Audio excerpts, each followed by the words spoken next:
Okay, I'd like to welcome everybody to the Town of Windsor Economic Development Department's program.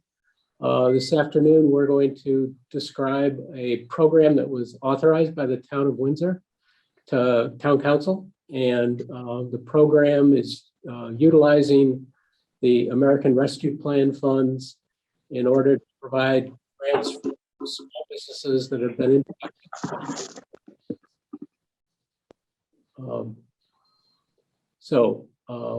Without much ado, I'm going to introduce Patrick McMahon, who's helping us with this program and has a program to share with you.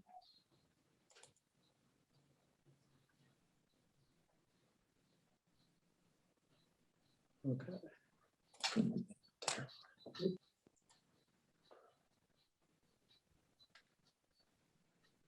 All right. Can you advance to the next slide? All right. Good afternoon, everybody. Thanks for joining us. It's a really exciting opportunity to assist small businesses as well as nonprofits in the town of Windsor that were impacted by COVID. Jim just made an introduction. He's the Director of Economic Development. I'm going to go through the program guidelines and answer questions relative to the program. And then we wanted to give an opportunity for folks to meet some of the small business technical assistance providers that are in our region and across the state, including the Entrepreneurial Center and Women's Business Center at the University of Hartford, the Connecticut Small Business Development Center through UConn, and HEDCO, an organization based in the city of Hartford.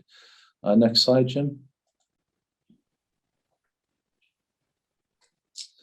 All right, so the purpose was to provide limited one-time direct financial assistance up to $10,000 to eligible Windsor small businesses. The full program guidelines are available on the town's website, so you can read on that prior to making a submission. It's for nonprofits and small businesses that employ 25 or fewer employees. As Jim mentioned, it was funded through the American Rescue Plan Act, ARPA funds that folks may have read about. Each community in the state of Connecticut and across the country are getting an allocation of funds to utilize on a whole range of projects to offset the negative impacts of COVID. One of the eligible expenses utilizing ARPA funds is to assist small businesses as well as nonprofits.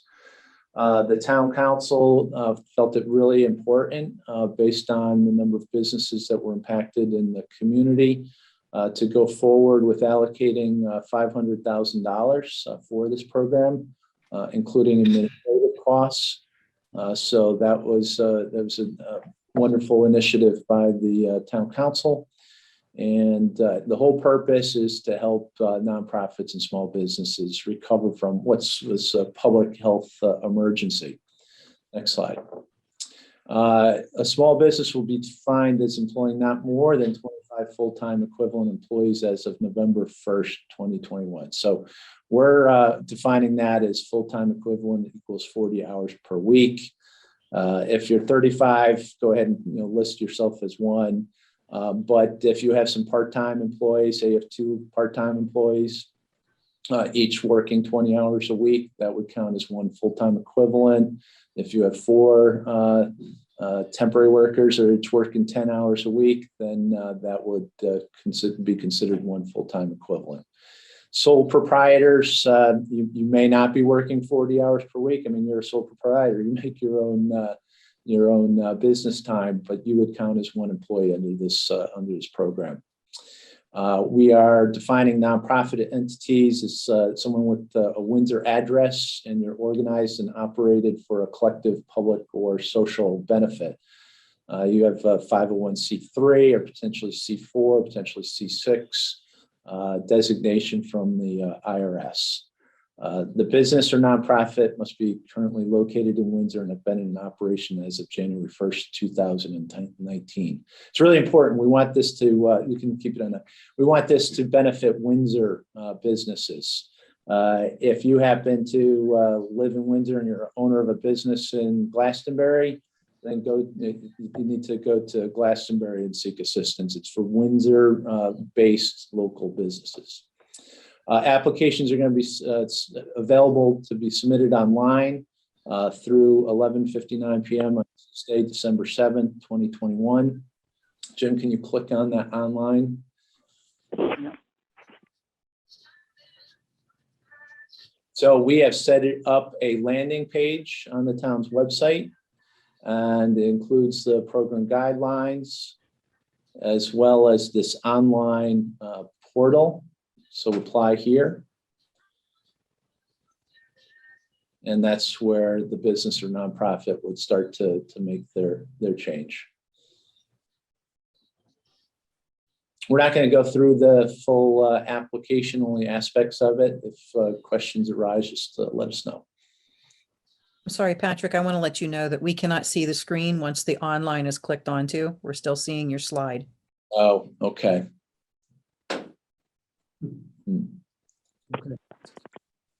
Well, we apologize for that. So the bottom line is on the town's website, there is a landing page.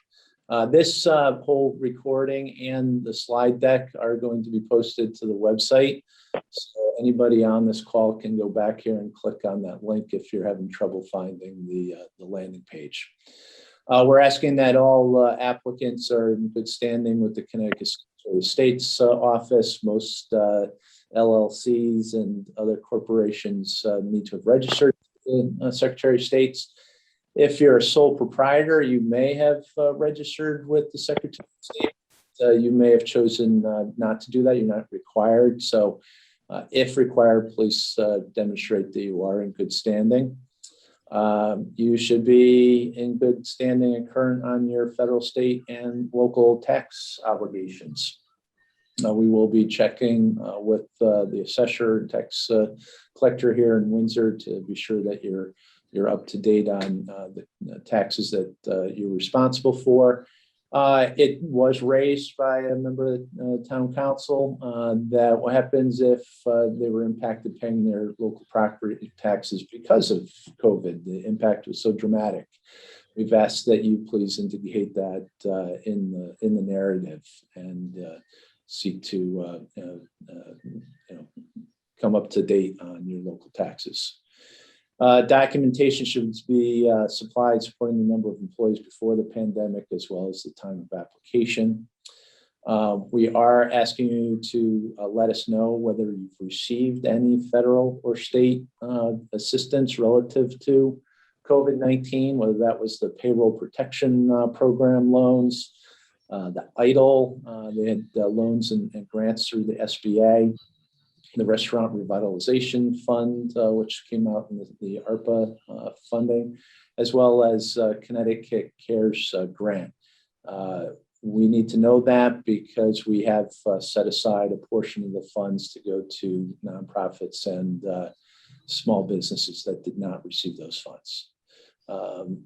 Please also indicate any dates of closure due to the pandemic. Ultimately, the town, when we are reporting to the Treasury the impact of this business, some of this information we want to have available so that we can demonstrate the impact that this small business and nonprofit recovery grant program is doing for the town of Windsor. Next slide. Here's some things. We really tried to make the application very simple. Here's just a few different things you might want to have on hand prior to starting the application.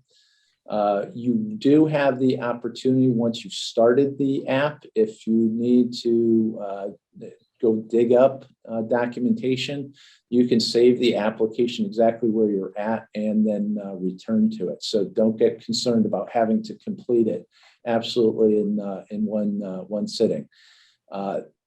My anticipation was anybody would be able to complete this application within a half an hour to Some of the documents, pull up your tax returns so you could present your gross revenue for 2019 and 2000. I haven't gone in to check her email yet. She sent it to me. I'll send it to you. You forwarded the slides. I'm sorry.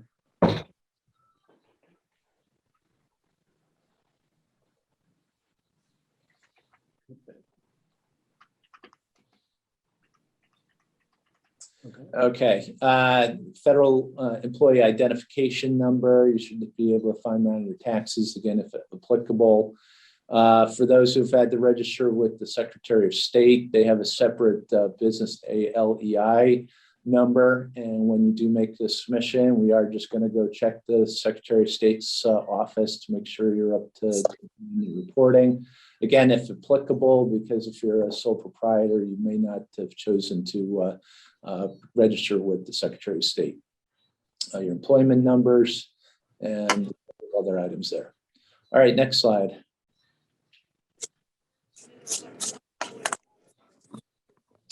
All right, so the applicant must provide a written statement that will clearly identify the negative federal financial impacts of the COVID-19 public health emergency on your organization or business. So we're asking you to make our job easier. You are the one who is telling the story of the financial impact. You know your losses from a revenue standpoint. You know your extra expenses that you incurred because of responding to COVID-19.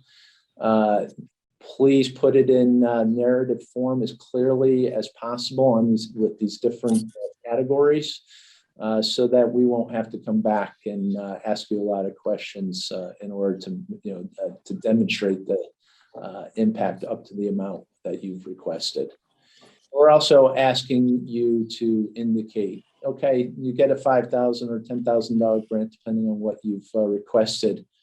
How's that going to impact your business on a beneficially going forward to make it so that you have more stability going into this next year? Next slide.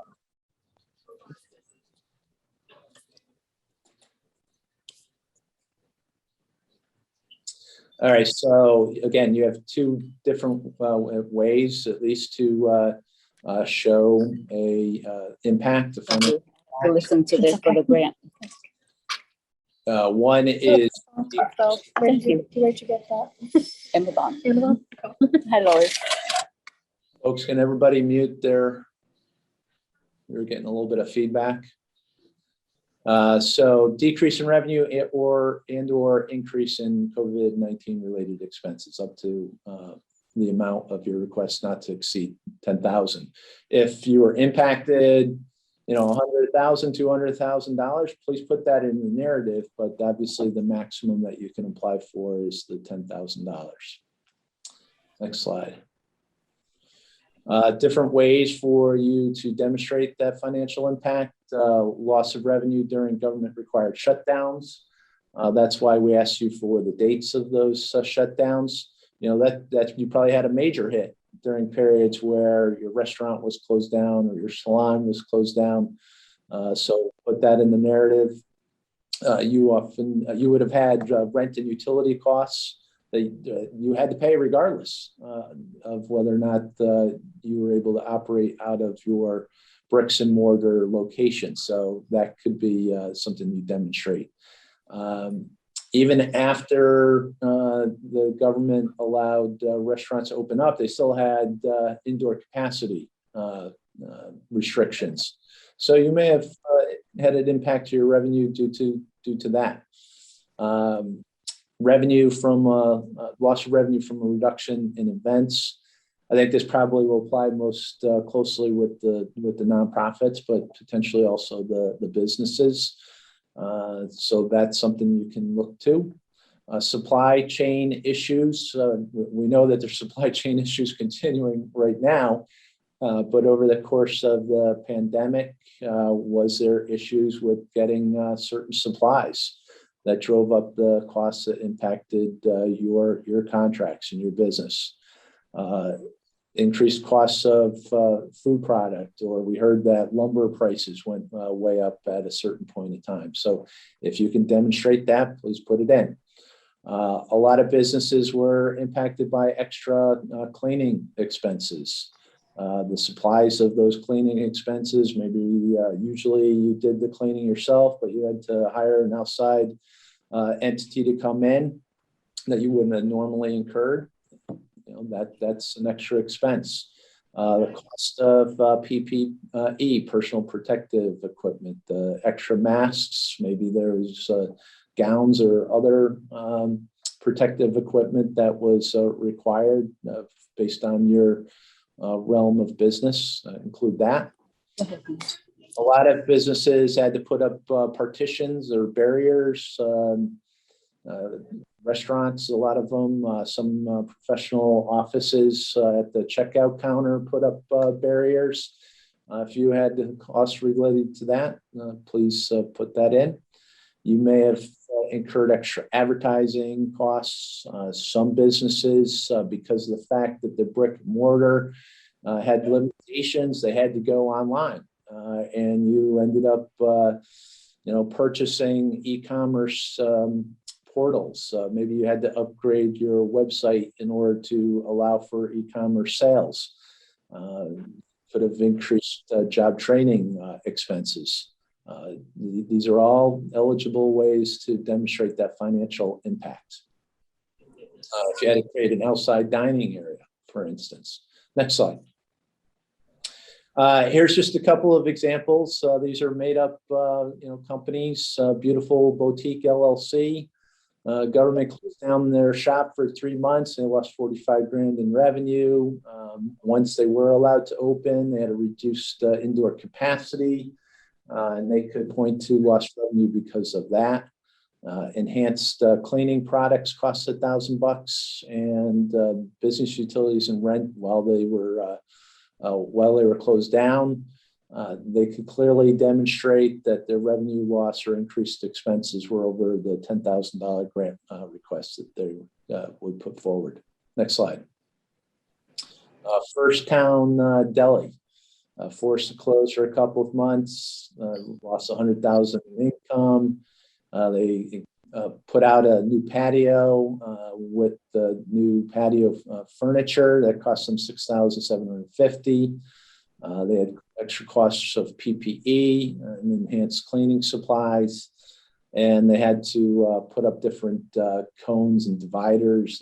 A lot of restaurants, you may recall, went from more permanent menus to paper menus. Maybe they had printing costs related to that, additional signage to point people in the right direction, signs on the floors, whatever that may have been.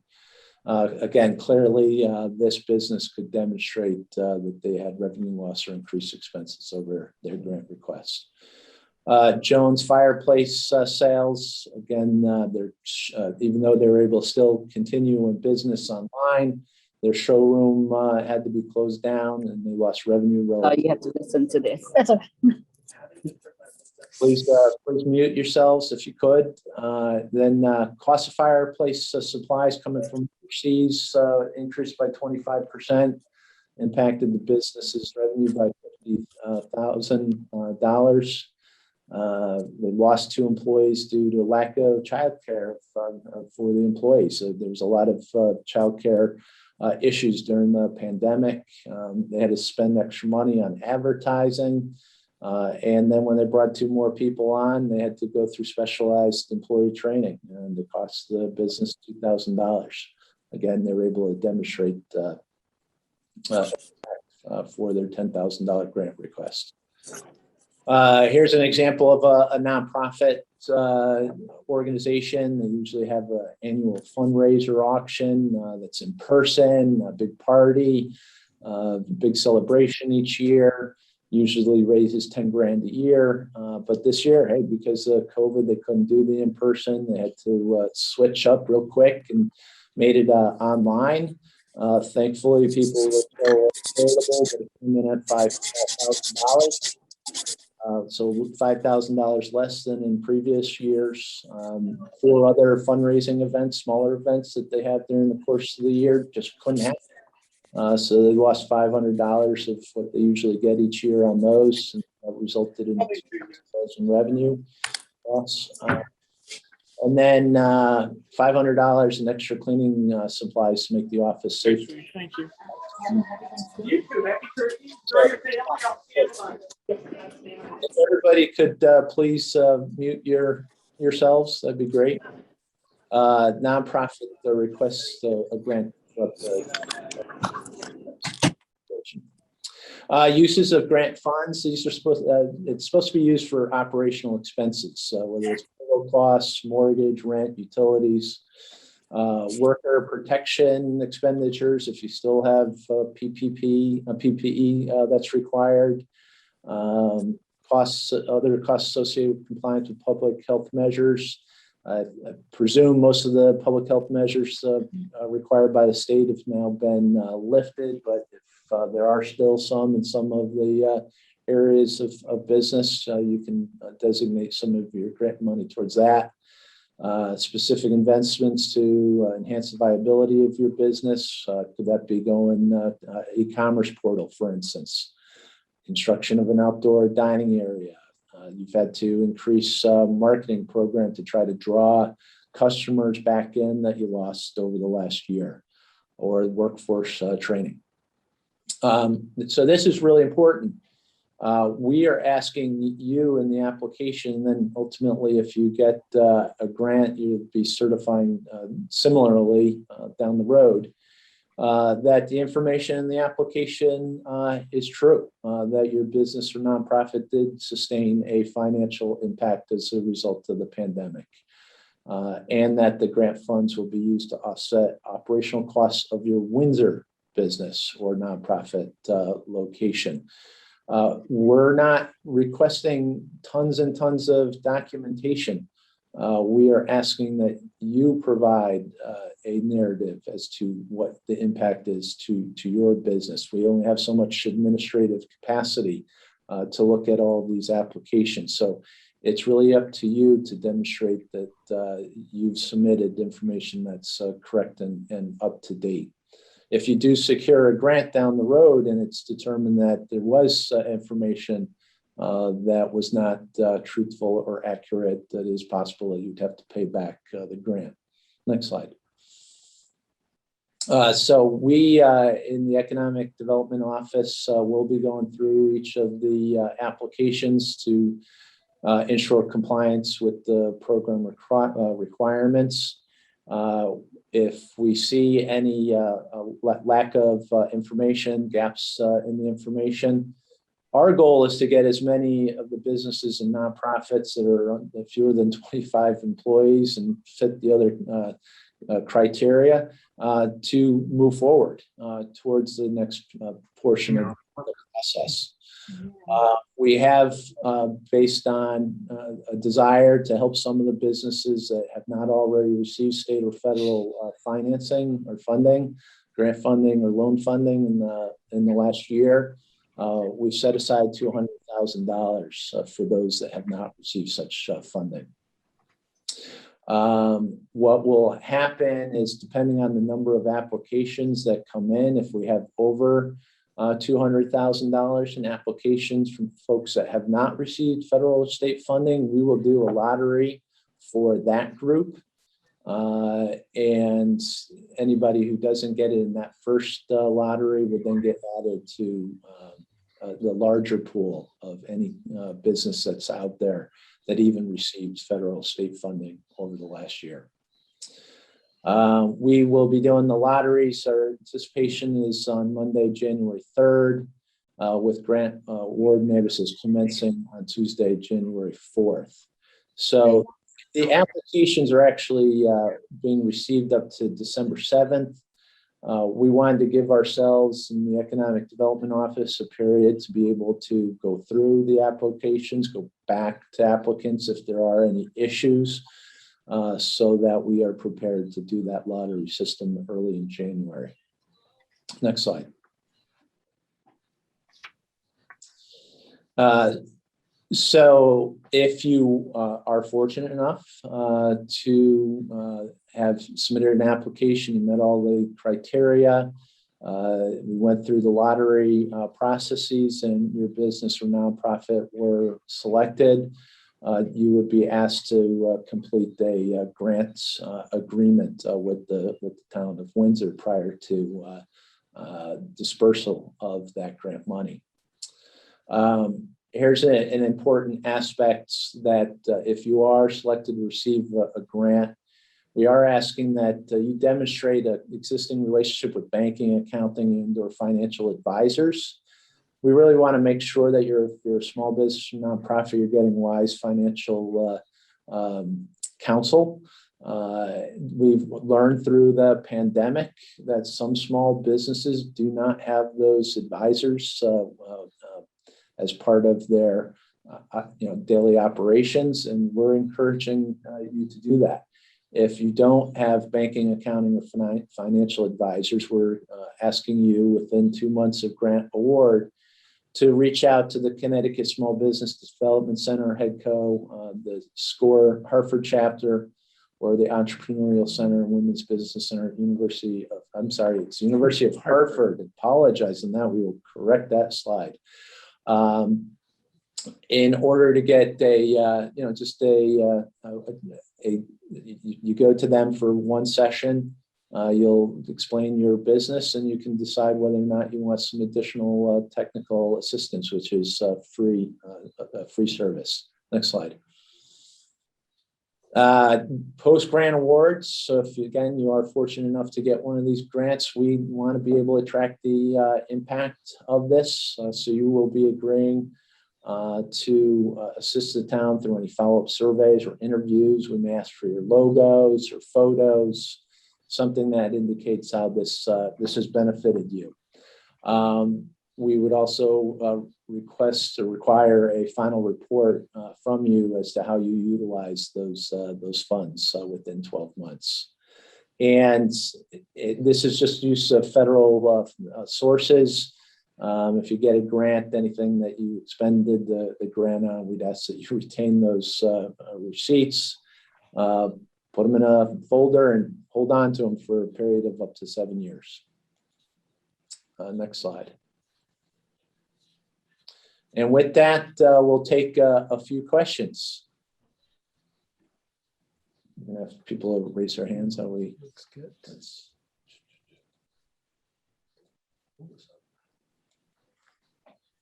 You can submit, Bonnie. How about Bonnie?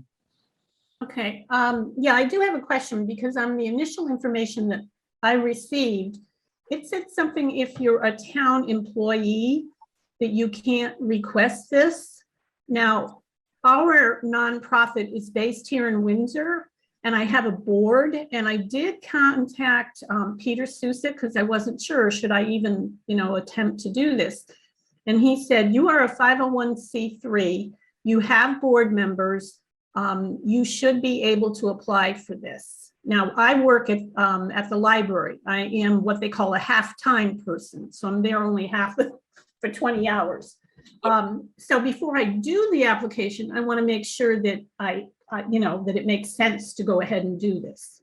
Yes, so if you are a town employee and you happen to sit on a board of directors of a local nonprofit, you would still be able to make application for the nonprofit. Okay, great. Thank you. I appreciate that. You can go to chat, see if the questions come up. You can put a question in chat if it... Good afternoon. I have a couple questions to ask if you have a moment here. I filled out the application this morning. I've been holding on submitting it until the webinar here. So just two quick things. Can you hear me okay? Yes. Okay. First question was simply, how is your business structured? So I assume that refers to if it's an LLC or the classification that it was filed in. Is that correct? That's correct. Corporate LLC, partnership, something along those lines. Yes. Perfect.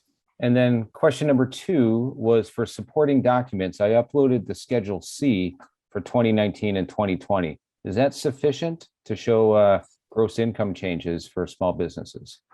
Yes. So we're actually asking folks to submit things in a narrative form. Brian, you didn't necessarily submit that as part of the application. We thank you for that. That should be sufficient. Yes. Okay, I did also, like you mentioned a few moments ago in the discussion going through the slides and the question above that, I did type out a few sentences as well to support the reduction in revenue and income and so forth, which Thank you. will correspond with the Schedule C. Yes. We have a question here in chat. Can you clarify if you got PP or idle, can you apply? Absolutely. Yes, you can apply. We just wanted to, again, be able to set aside or know those entities, non-profits and small businesses that did not receive them, because we've allocated up to $200,000 to assist that subset.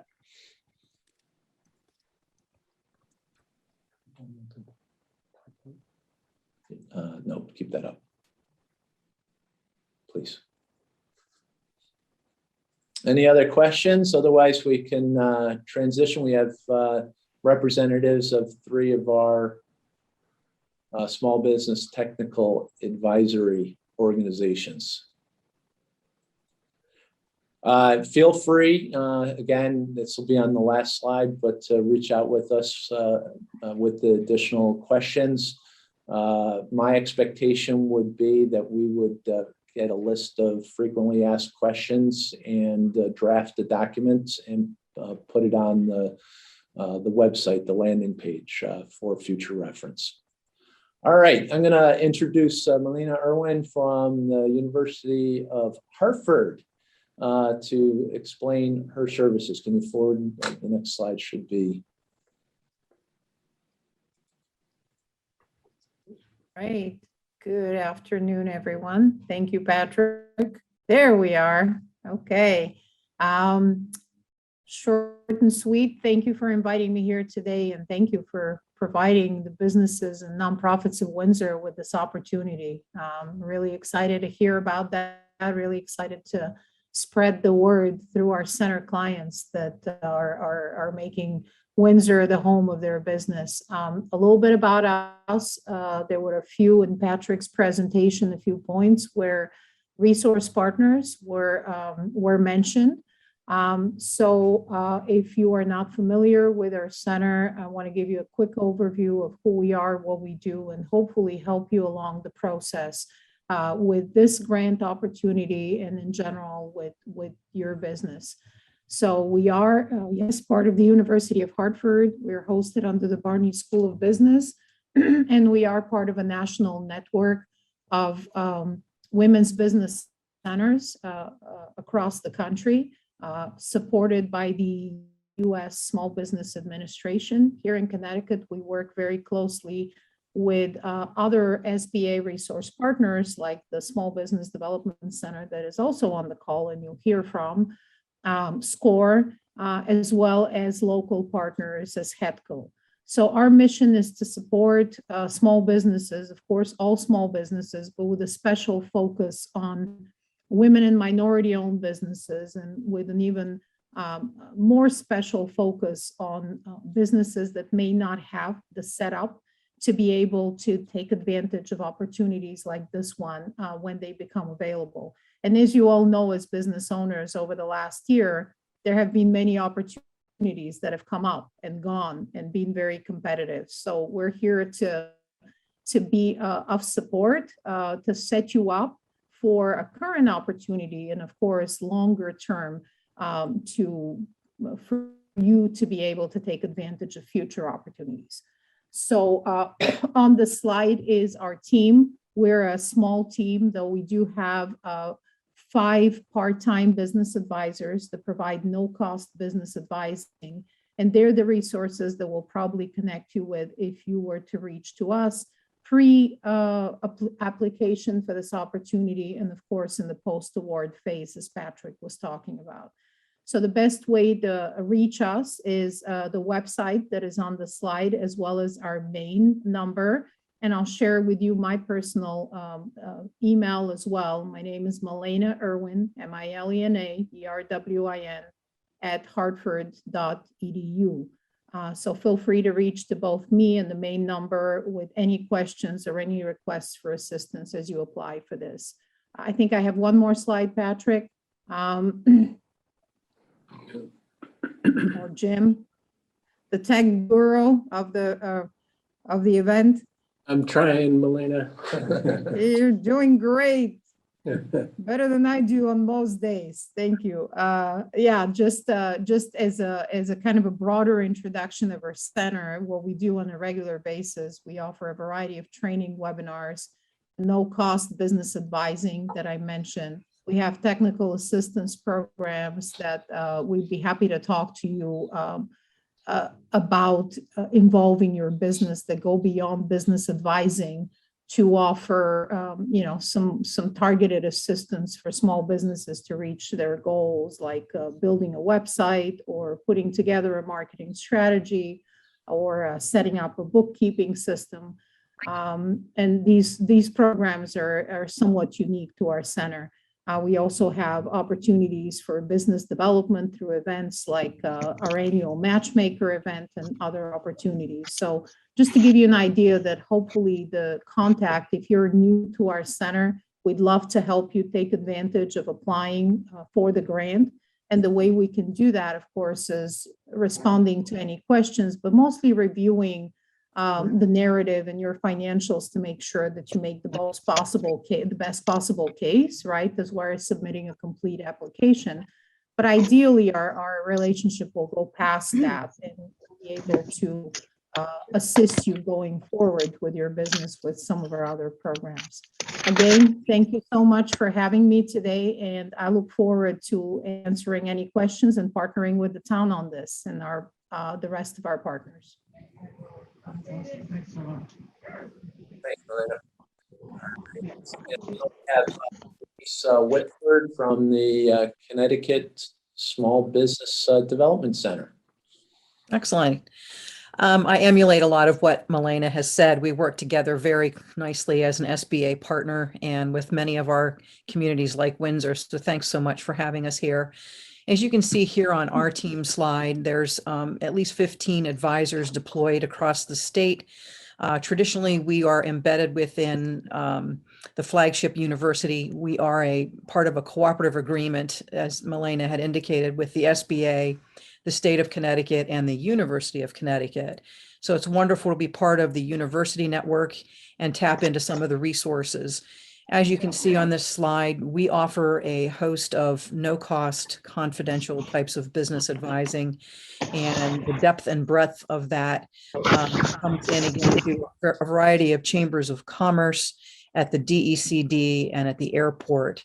And a lot of what we have done, if we can move to the next slide, please, over the past year or two, has really gotten us into not just these types of services, but an awful lot of COVID advising to help businesses recover and pivot from COVID, and also seize the opportunity to buying or selling their business.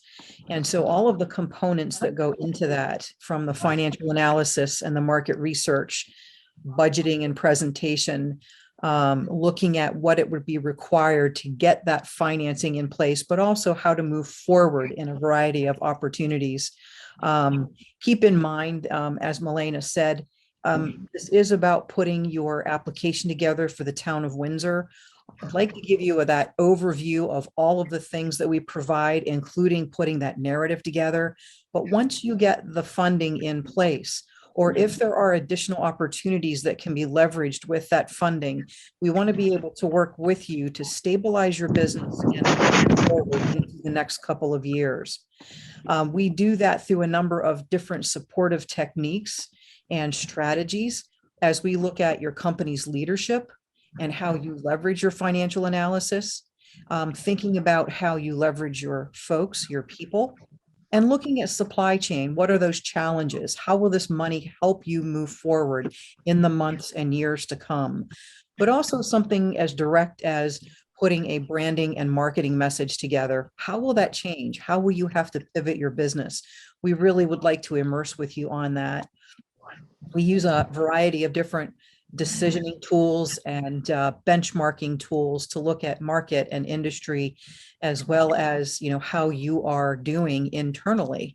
So I wanted to say again, our information is on the slide. It's ctsbdc.uconn.edu. And if there are any questions, my contact information will be there, as you can see it. 877-723-2828. Please feel free to reach out to me with any questions. I know Jim and I have worked collectively together for, I want to say, at least 3 years. I used to be having an office in Windsor before this terrible thing called COVID came along. So I'm hoping to get more active and come back over there as you need it. So again, I'm delighted to be here and look forward to hearing from my colleague, Rick, as well. Thank you so much, Denise. Next up, we have Rick Mendez from HEDCO.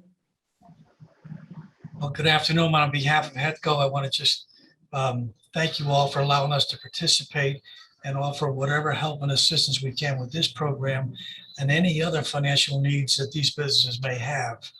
You know, our role is we are lenders. We are the non-traditional bankers. We offer any micro loans, small loans. We can do loans up to $250,000. We do startups, we do term loans, we do lines of credit. Even though it says Hartford Economic Development, we cover the entire state. We've worked very well with Denise and Melina with the referrals.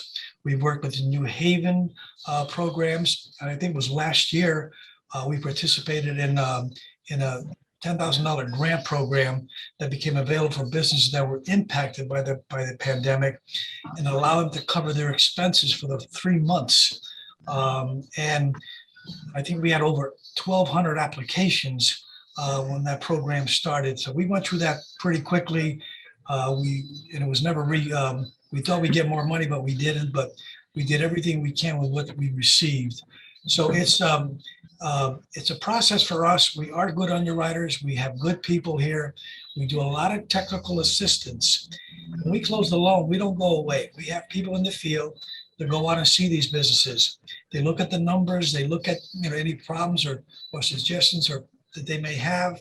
We look at their numbers, and if we stay on top of that with them, and we can meet them once a month. We can meet them once a week or once a quarter. It depends on how well the business is doing. So again, we welcome our participation. We are prepared to do whatever it takes, help out with any assistance. I think we've been in this game a long time. We know how it plays. So, I hope these people reach out and take full advantage of this because it's a great opportunity.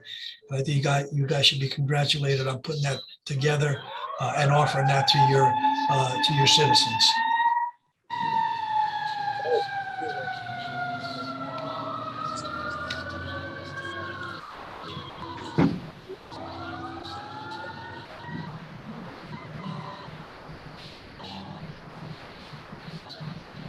So thanks to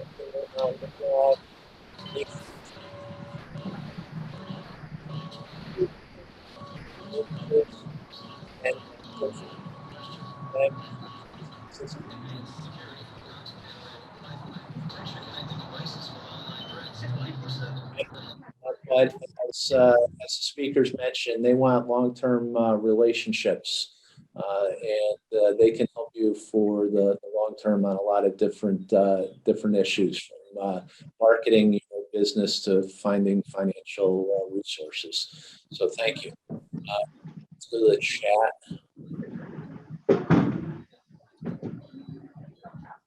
All right, I don't see any additional questions. We do thank you for participating.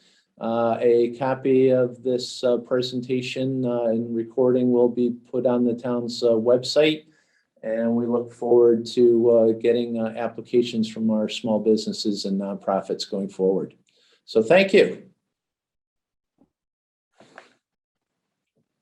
Thank you. Thank you all.